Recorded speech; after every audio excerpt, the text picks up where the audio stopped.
대한민국 트로트 오디션의 본가가 다시 문을 열던 그 밤, 2025년 12월 18일, TV조선 미스트롯 4첫 방송의 시작은 단순한 개막이 아니었습니다.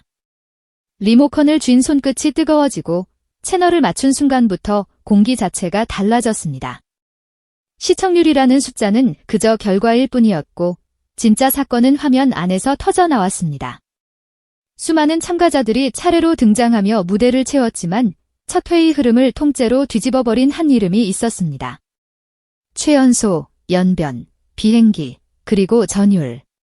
이 네 단어가 한 사람의 등장만으로 동시에 실현될 수 있다는 걸 그날 우리는 똑똑히 목격했습니다. 전화윤. 단지 어린 참가자라는 수식어로는 도저히 설명할 수 없는 시즌의 톱니바퀴를 처음부터 거꾸로 돌려버린 주인공입니다. 그녀가 입을 열기 전부터 스튜디오는 이미 흔들리기 시작했습니다. 무대 뒤에서 길게 숨을 들이쉬는 소리조차 들릴 것 같은 고요 속에서 어린 소녀가 당당하게 걸어 나왔습니다. 연변에서 왔어요. 비행기 타고 왔어요. 그 한마디는 감동의 인사처럼 들리면서도 동시에 선전포고처럼 꽂혔습니다. 누군가에겐 귀엽고 사랑스러운 멘트였겠지만 트로트 오디션을 오래 지켜본 사람이라면 그 문장이 무엇을 의미하는지 바로 알 수 있었습니다. 이 아이는 관광객이 아니라 무대에 오르기 위해 국경을 건너온 사람입니다. 눈물로 사연을 파는 방식이 아니라 거리와 용기 자체로 존재감을 증명하는 방식입니다. 그 순간 마스터들의 눈빛이 바뀌었습니다. 호기심에서 집중으로, 집중에서 경계로. 그리고 그 경계는 곧 기대라는 이름으로 증폭됩니다. 전화윤이 가진 힘은 순수함만이 아니었습니다. 연변 특유의 낭낭한 말투로 스튜디오를 단숨에 풀어버리더니 질문에 답하는 방식은 이상하리만큼 영리했습니다. 연변에서 인기 많아요 라는 질문에 바깥에 나가면 사람들이 알아보고 사인해 달래요 라고 말할 때 그 말은 허세가 아니라 이미 그곳에서 무대 경험을 축적해온 사람의 자연스러운 자신감처럼 들렸습니다. 어린아이의 자랑이 아니라 무대의 언어를 아는 사람의 톤이었습니다. 마스터석에 앉아있는 어른들이 잠깐 웃다가도 다시 입술을 다물고 그녀의 다음 말을 기다리게 만드는 힘. 그게 바로 스타성입니다. 카메라는 그 별빛을 놓치지 않았고 시청자들의 심장은 그때부터 이미 그녀의 편이었습니다. 그리고 결정적인 장면이 찾아옵니다. 연변에서 가장 인기 있는 가수가 누구냐는 질문에 전화윤은 단 한치의 망설임도 없이 장윤정 선생님입니다 라고 외칩니다. 그 순간 스튜디오는 웃음으로 한번 흔들렸고 분위기는 단숨에 살아났습니다. 경연 초반의 차가운 긴장감이 봄바람처럼 풀리며 마스터들은 농담을 주고받고 객석은 숨을 돌립니다. 하지만 이 장면의 진짜 무서움은 따로 있었습니다. 전화윤은 무대에 오르기 전에 이미 관객과 심사위원의 감정선을 조율해버렸습니다. 노래는 시작도 안 했는데 흐름을 장악해버린 겁니다. 이건 연습으로 만들 수 있는 기술이 아닙니다. 사람의 마음이 어떻게 움직이는지, 카메라가 어디에서 반응을 잡는지, 무대가 언제 숨을 쉬어야 하는지, 그 감각이 몸에 박혀있는 사람만이 할 수 있는 일입니다. 마침내 무대가 시작됩니다. 전화윤이 선택한 곡은 금잔디의 히트곡 모라브니. 경쾌한 리듬 위에 트로트의 꺾기와 감정의 미세한 흔들림이 층층이 쌓여야 살아나는 곡입니다. 어른도 흔들리는 노래, 감정을 과하게 밀면 촌스러워지고 덜어내면 밋밋해지는 까다로운 노래. 더구나 첫 방송 첫 무대의 압박은 신인에게는 벽입니다. 그런데 전화윤은 그 벽 앞에서 멈추지 않았습니다. 첫 소절이 나오는 순간 스튜디오의 공기가 정말로 녹아내렸습니다. 따뜻해서가 아니라 얼어붙어 있던 심사 기준과 경계심이 순식간에 풀려버렸기 때문입니다. 사람들은 깨닫습니다. 아, 이 아이는 단순히 잘 부르는 아이가 아니구나. 이 아이는 무대를 살아 움직이게 하는 아이구나. 가창력은 예상보다 훨씬 더 단단했습니다.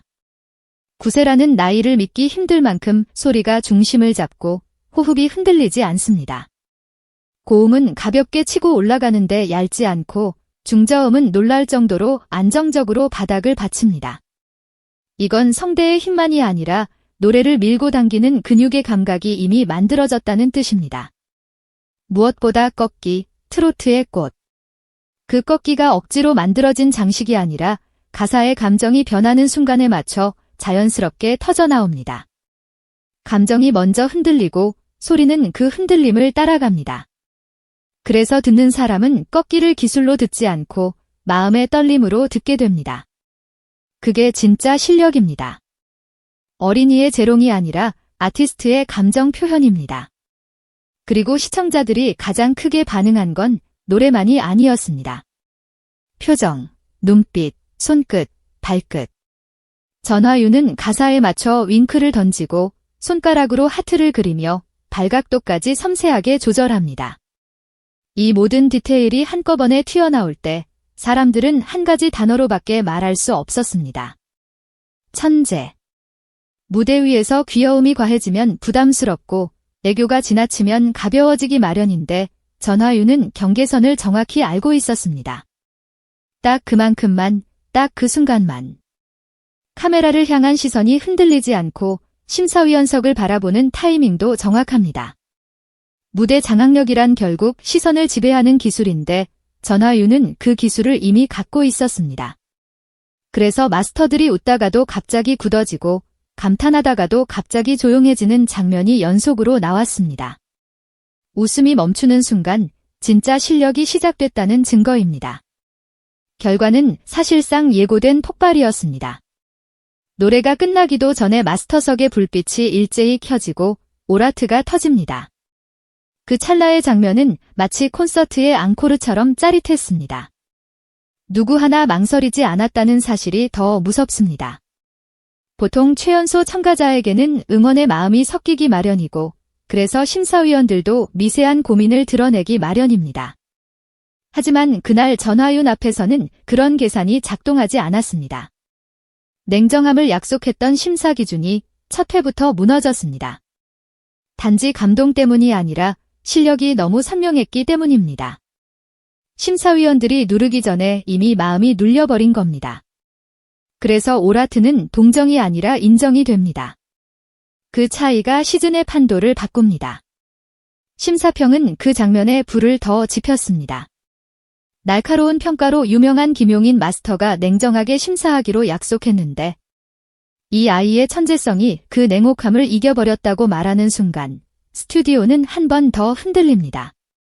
냉정함이라는 방패를 뚫고 들어오는 재능. 그건 가장 강력한 칭찬입니다.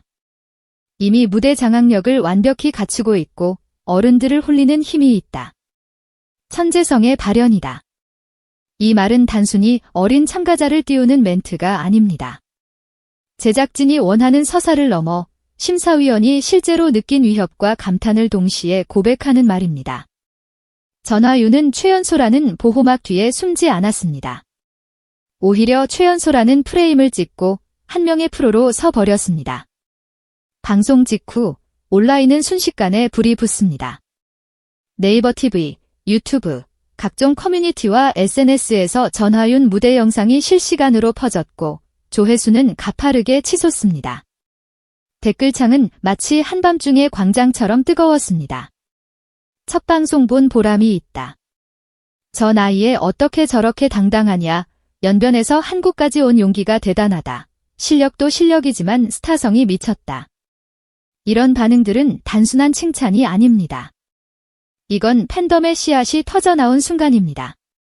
한 번의 무대가 사람의 마음속에 고정픽이라는 자리를 만들 때 그건 단순한 화제가 아니라 흐름이 됩니다. 그리고 오디션에서 흐름은 점수보다 무섭습니다. 흐름을 잡은 사람은 무대를 할수록 더 강해지기 때문입니다.